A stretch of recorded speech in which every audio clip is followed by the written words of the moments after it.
Hello everyone. I welcome you to the fourth video of our YouTube channel in which we're going to discuss about Zen Buddhist tradition. So in this video, I'm going to explain how the Zen Buddhist tradition is related to the early school of Buddhism, or known as Theravada, and then how the Zen Buddhism got its attributes, the bodhisattva attributes from Mahayana tradition. And as the specifics, I'm going to explain how the Zen Buddhist style was propagated from guru to disciple through the lineage transmission. And apart from that, some interesting practices such as Zen Koan training and Sazen meditation. So, first we need to look at how this name came into existence, the Zen. So, when the Buddhism was founded in India, then after a few centuries after Gautam Buddha's passing, it was propagated to adjacent countries. So Sri Lanka is one of the countries. And at that time, the main form of Buddhist meditation style was known as Dhyana Buddhism. So Dhyana means the subtle mental concentrations. And we have already discussed about this topic in our previous videos. So when you meditate and then when you go into these subtle mental absorptions or clear light, we call them dhyanas.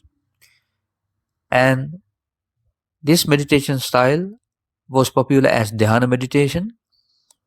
And then after several centuries from Gautam Buddha's passing, there was a South Indian prince who went searching for truth. And then he was given this dharma name called Bodhidharma.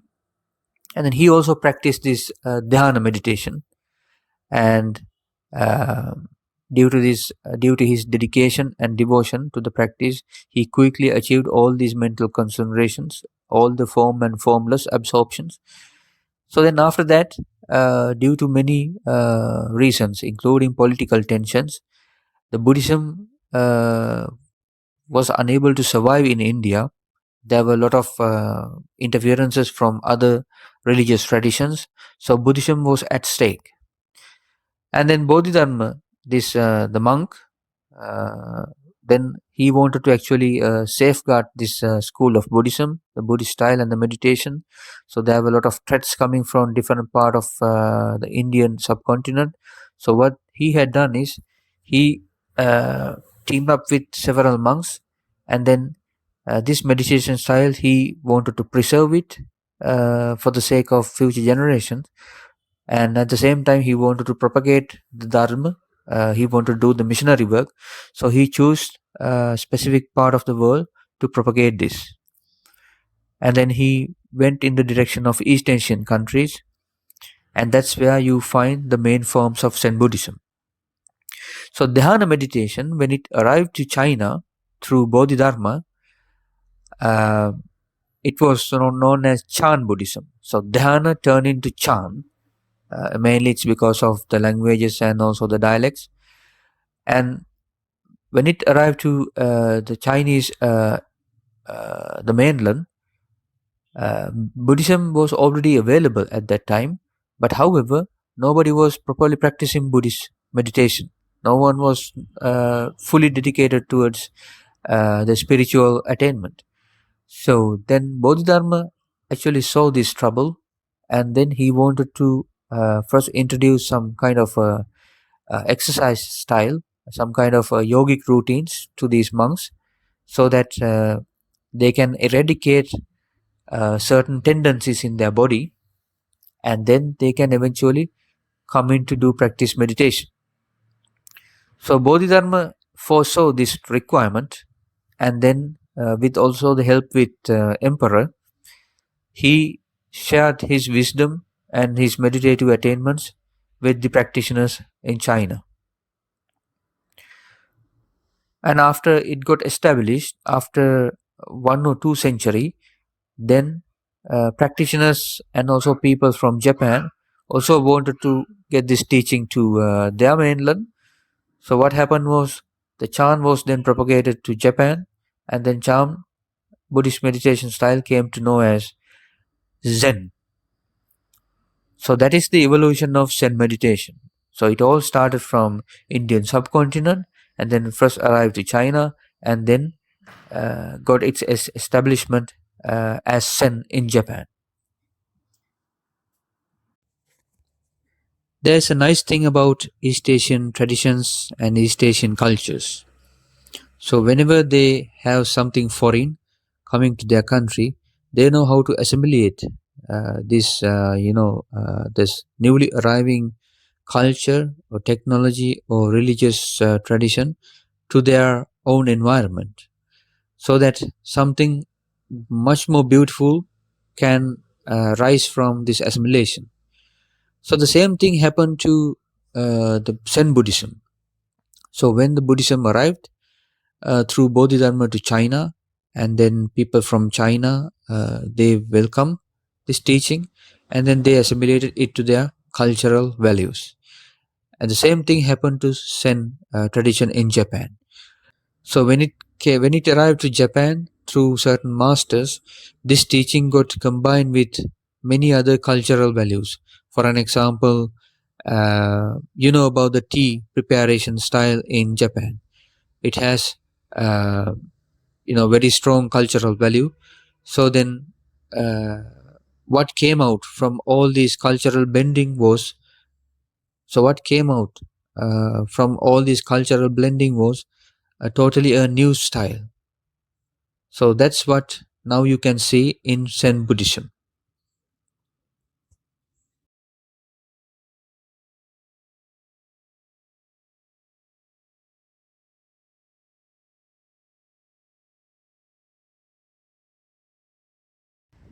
Okay, so the next important thing we're going to discuss about is uh, the lineage transmission and the lineages of Mahayana Buddhist tradition.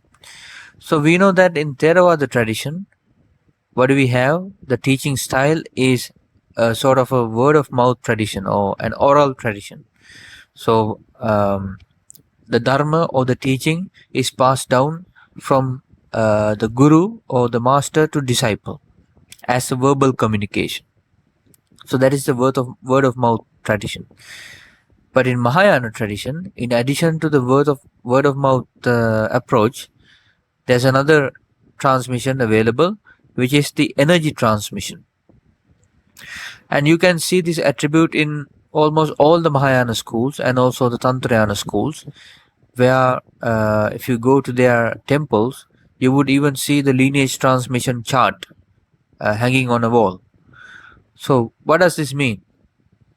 In the lineage transmission, the guru or the master does not only propagate the teaching in verbal communication, but also there's an energetical transmission. And this energetical transmission includes the transmission of the master's mind or the enlightened consciousness to the student.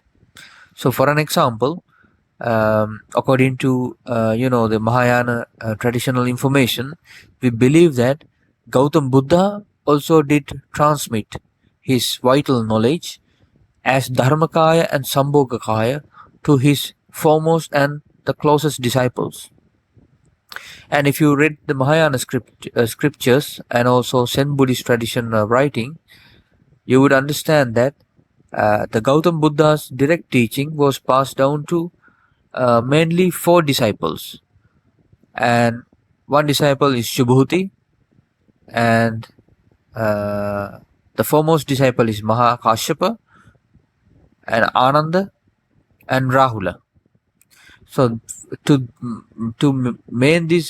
these main four disciples, Gautam Buddha's Dharmakaya energy and Sambhogakaya energy passed down through a lineage, and from these masters, from Mahakashyapa, Ananda, Rahula, and Subhuti, and then this teaching and this energy passed down to many other disciples through the lineage. So this is what we call the lineage transmission. And this lineage transmission is very unique, as I mentioned, because this is something beyond the verbal communication, and this is something we cannot really explain using verbs. But there's another thing. When you pass down this type of extremely pure consciousness levels for an example, Dharmakaya and Sambhogakaya, it cannot go into many people. It cannot go into many impure minds. So at some point in the lineage, the passing down doesn't doesn't work. So after several generations, it will stop. So that all the monks or the practitioners of the lineage, they have to recreate this energy. So how do they recreate this energy? They also go into the same realization as Gautama the Buddha, so that they can recreate these enlightened energies, enlightened consciousnesses for the benefit of future generation. So this is something very unique and very special we find in Zen tradition and also other Mahayana traditions.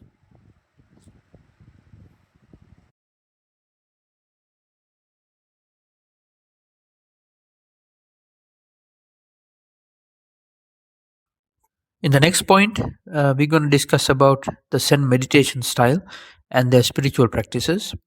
So similar to the Theravada and typical Mahayana traditions, Zen tradition also presents samatha and vipassana, and in their meditation style is comprised of both of these techniques. So in samatha meditation, you know that in traditional Buddhist practices, samatha meditation is about having very subtle mental concentrations, and sometimes people use inner symbols, inner uh, signs to develop their meditative concentration. That we can find these techniques in Theravada tradition, and we have already discussed about the samatha meditation in our previous videos. So similar thing also is being done by the Zen masters, and this is what we call the wall gazing. So the wall gazing as a tradition was founded by Master Bodhidharma, and then this technique was passed down to many practitioners through the lineage. So in wall gazing, what we do is pretty similar to the typical samatha meditation in Theravada Buddhism. In that meditation style, the meditative object is essentially a white color wall that is standing before you, and then we keep our we are gazing at this white color wall in a way that the wall and the white color is working as a meditative sign, and it can slowly absorb our mind totally and fully into that object. And at the end of the practice, the meditator, the act of meditation, and the object of meditation, which is white color wall, all these three factors become one. So uh, that is what happens in wall gazing. And in fact, wall gazing in Zen Buddhism is the samatha practice. But they also do vipassana training. So the vipassana training is performed to the dynamic mode of our mind. So it is not specifically done when you are in a cross-leg sitting meditation posture. Instead, it is done in daily life. If you read about Zen Buddhist stories and also Zen Buddhist practical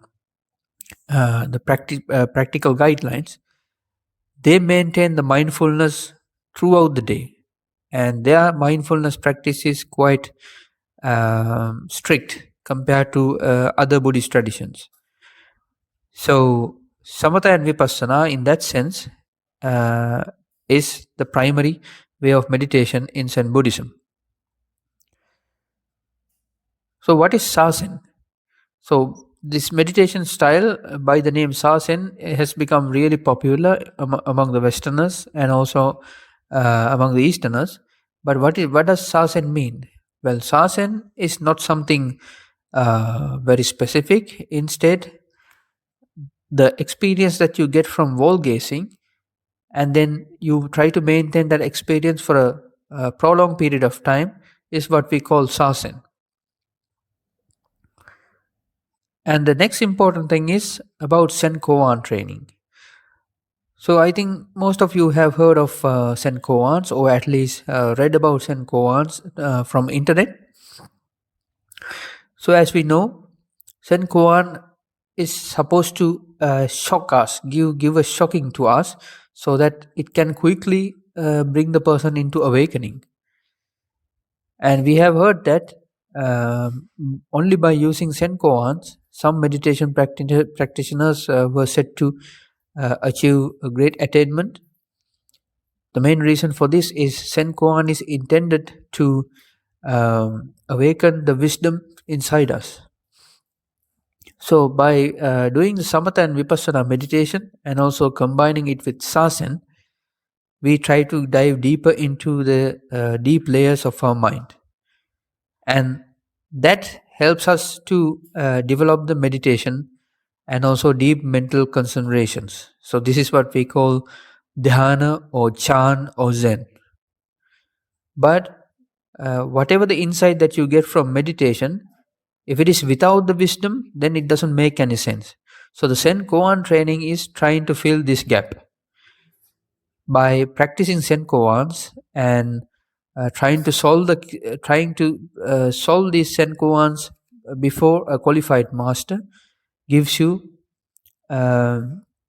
analytical skills, as well as it improves your wisdom. And therefore, Zen Koan has the perfect ability to directly tap into the wisdom layer of the mind. Because of this very reason, the Zen Koan training is separated into several categories. So in the Zen Koan, among the Zen Koans, you have one set that you need to practice for Kensho experience. So Kensho is a meditative experience very similar to the fourth jhana in Theravada Buddhism. And when you have the mastery over Kensho experience, then there's a set of koans that you have to practice and to solve. And depending on the answers you give to the Zen koans in front of your Zen master, then you will be your knowledge and your meditative attainment will be gauged. And after you have the mastery over formed and formless absorptions, then you have another set of koans. And using this second set of koan, again master will gauge your meditative insight. And after that, then you further go into meditation, and then you also try to attain the how do you call, the fruition minds. The fruition minds are very similar to the Theravada fruition minds. And when you attain the fruition mind, then there's another koan set, and this koan set will of course will gauge your next level experience after the meditation. So in the usual Zen koan training, it takes place inside a special room of the temple where only the master and disciple can be available to each other. And then they have a casual conversation. So some master sometimes invites a student in front of him, and then they are both looking at each other in meditation posture, sitting posture. And then master would perhaps ask some questions, but these questions are not very formal questions. And then they will go into the Zen Koan training.